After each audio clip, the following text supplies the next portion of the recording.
What are some of the psychological factors behind eating habits that generally you feel are quite common or that a lot of us kind of experience? And I appreciate that it's going to look different for every single person, but just kind of curious from a high level point of view, if you can give us some examples of some of the factors that come into our eating habits.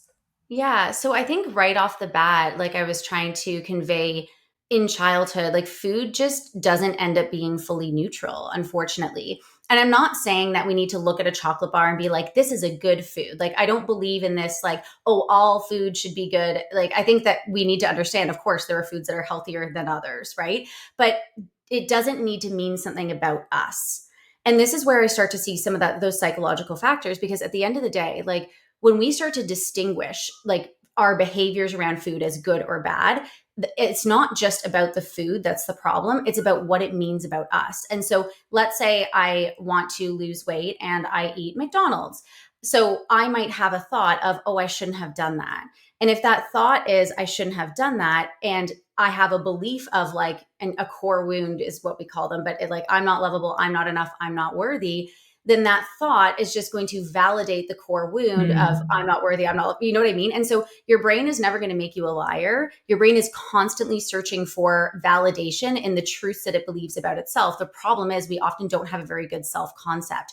Or our self concept is very conditional, meaning that, oh, if I behave in a good way, I'm a good girl. And if I don't behave in a good way, then like I'm bad or something bad's going to happen. And this is where I start to find the like emotional components around food start to take a little bit of a turn, because it's no longer about like, oh, I'm just having this meal and this one's a little bit more highly caloric than another one. It's like what this meal means about me. And once we make it Mm. really personal, that's when we start to see the psychological and emotional side take a turn.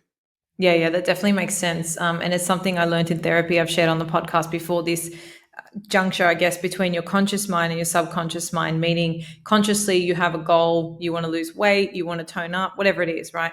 But subconsciously you have limiting beliefs, or like you said, core wounds about things you actually genuinely believe about yourself. And so consciously, when you're trying to do something to contradict that or to change that, the stubborn mind, who's always trying to be right, is going to look for things to reinforce that. So I just think it's interesting when we zoom out, like it's, yes, appearing or presenting as like a food habit, but it actually comes back to limiting beliefs and like core beliefs we have, which probably is not just showing up in your food habits, but probably there's like commonalities across other areas, like whether it's procrastination or the way you work or just generally in other areas of your life. So I think that's like really interesting.